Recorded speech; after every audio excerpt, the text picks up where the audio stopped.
The Toyota bZ4X has the dubious distinction of being the slowest charging vehicle we have ever tested here at EV Pulse. Now, fortunately, the automaker says this issue has been addressed for 2024, and we are putting that claim to the test in this video.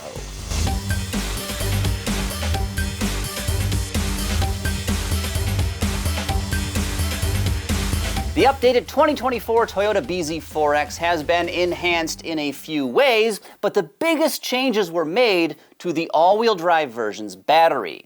Engineers added a water-to-water heat exchanger and a new heating adjustment valve to the 72.8 kilowatt-hour pack. And this improves the battery's charging performance in cold temperatures and helps boost the peak charging rate from a measly 100 kilowatts up to a much more impressive 150. Now, these important changes promise to dramatically expedite DC fast charging, though, honestly, it would be hard to make it any worse than it was.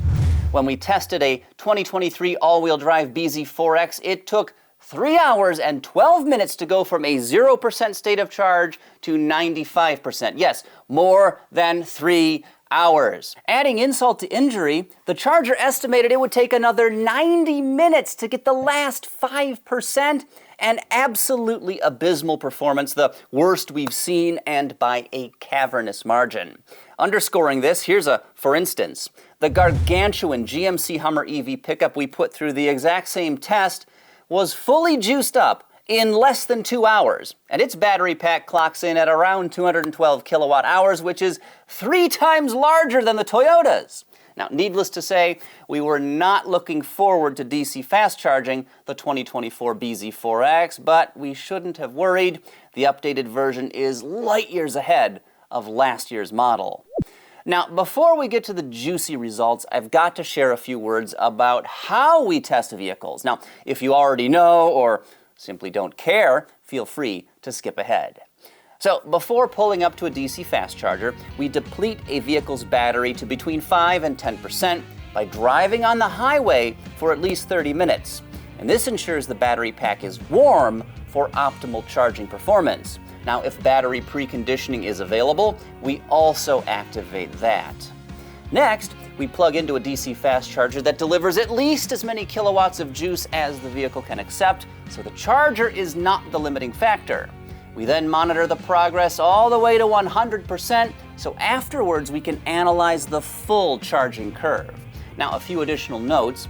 In normal use, you really only want a DC fast charge to about 80%, because after that, the charging rate dramatically decreases, meaning the last 20% can take way longer to get, so be aware. DC fast charging is also best used on road trips. If you own an EV, most of the time you'll want to juice up at home using a slower but more convenient and economical level 2 charger. And finally, weather can be a big factor, as batteries don't absorb energy as quickly in the cold. With this Toyota, the conditions were just about perfect. Aside from gusting winds, it was mostly sunny with temps in the high 70s Fahrenheit. We'll get to the charging results you've been waiting for in just a moment, but first I want to remind you of the EV Pulse membership program. When you become a member, not only do you support independent product reviews, EV how-tos, and vehicle testing, you also get exclusive benefits. You'll enjoy perks like custom emojis and priority comment replies, plus you could be viewing this video before everyone else. Learn about our membership tiers and other available rewards by clicking on the link right above. And of course, if you are already a member, thank you so much for your support of EV Pulse. Okay, kicking off this charging challenge, we rolled our all-wheel drive limited trim bZ4X up to a non-load balanced Electrify America 350 kilowatt charger, so when other drivers plug in, it should not impact our charging performance. We started this test with 5% in the battery and an estimated 11 miles of range, right where we want things. Raising eyebrows, though, we did have a couple issues during this charging session, though, thankfully, none were with the car itself. Underway, this Toyota hit 100 kilowatts almost immediately after plugging in. The charging rate gradually climbed until the 10-minute mark, where the bZ4X topped out at 104 kilowatts, a good showing, but still a far cry from the advertised peak of 150 kilowatts, and I wonder why it fell so far short. Tracing the charging rate graph, you can see the line stays nice and flat until the battery hit roughly a 30% state of charge. Indeed, the rate stayed north of 90 kilowatts for the first 16 minutes of charging, which is an impressive showing. After that point, though, the kilowatt rate gradually declined until the 32-minute mark when disaster struck. See that giant dip in the graph where charging unexpectedly stopped at roughly a 73% state of charge? Yeah, I was ready and eager to cuss out Electrify America or complain that somebody had capped the vehicle's maximum charging at less than 100%, but after attempting to restart the session and having it fail just a couple seconds later, I noticed that my payment method had to be updated. So I re-entered my credit card info into the EA app and we were off to the races again. And this issue was totally my fault. Electrify America performed flawlessly, at least this time. Now, aside from battery upgrades, engineers made one more meaningful change to the bZ4X for 2024. The vehicle now shows charging information and estimated range in the digital instrument cluster while plugged in. And why it never did this before is a mystery, but the info is there now, so hooray for that. All right, so how long did this charging challenge take? Well, our bZ4X needed just 1 hour and 8 minutes to go from a 5% state of charge to completely full. The quasi-industry standard 10 to 80% time was a respectable 36 minutes and nearly twice as fast as the 2023 model. Another unexpected surprise, this Toyota only needed about 30 minutes to get the last 20%, which is very commendable.